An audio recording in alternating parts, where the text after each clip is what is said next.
بسم اللہ الرحمن الرحیم۔ ایک گھر کے افراد ٹی وی دیکھنے کے بڑے شوقین تھے۔ ایک دن ان افراد میں سے ایک لڑکی قرآن پاک کی تلاوت کر رہی تھی۔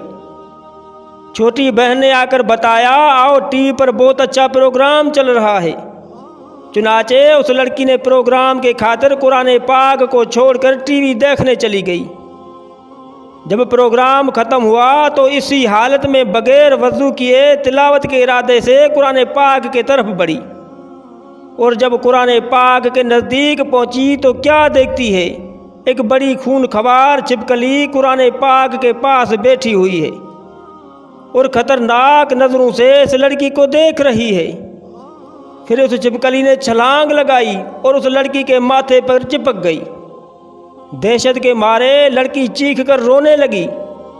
سب گھر کے افراد جمع ہو گئے۔ آخر کیا ہوا ہے؟ جب سب افراد نے دیکھا، وہ چھپکلی لڑکی سے چپٹی ہوئی تھی اور کوشش کرنے لگے کہ اس چھپکلی کو کسی طرح ہٹائیں، مگر وہ ہٹنے کا نام بھی نہیں لے رہی تھی۔ اتنے میں ہر طرف سے بہت ساری چھپکلیاں نکل آئیں اور سب لڑکی سے چپک گئیں، اور لڑکی خوف سے رو رہی تھی۔ گھر کے سارے افراد اس کوشش میں تھے کہ کسی طرح ان چھپکلیوں سے چھٹکارا پایا جا سکے۔ دیکھتے ہی دیکھتے وہ لڑکی چلا چلا کر سب کے آنکھوں کے سامنے تڑپ تڑپ کر مر گئی۔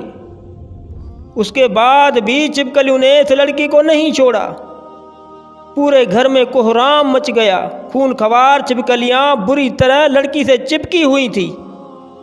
اس کے بعد غسل اور کفن دینے کا مسئلہ بھی بڑا دشوار ہو گیا۔ اسی دوران ایک بزرگ کو بلایا گیا۔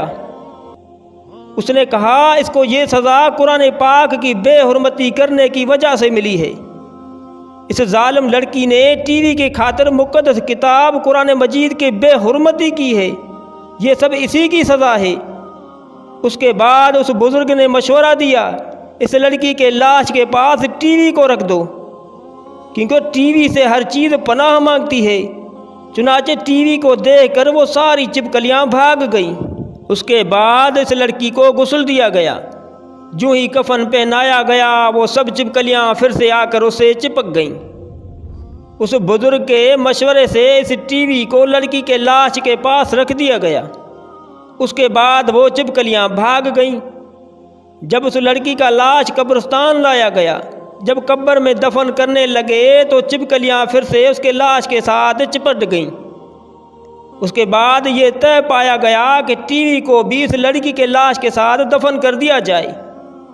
اس کے بعد جب لوگ فاتحہ پڑھ کر واپس لوٹ رہے تھے، ابھی چند قدم ہی چلے تھے کہ اچانک ایک زوردار اور خوفناک دھماکہ ہوا۔ جب لوگوں نے پیچھے مڑ کر دیکھا تو پیچھے ایک دل دہلانے والا منظر تھا۔ قبر پھٹ چکی تھی اور اس لڑکی کے لاش کے ٹکڑے ٹکڑے ہو کر فضا میں بلند ہو چکے تھے۔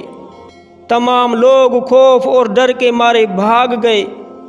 اللہ تعالی ہم سب کو قرآن مجید کی حفاظت کرنے، اس کو صحیح طریقے سے پڑھنے اور اس پر عمل کرنے کی توفیق عطا فرمائے۔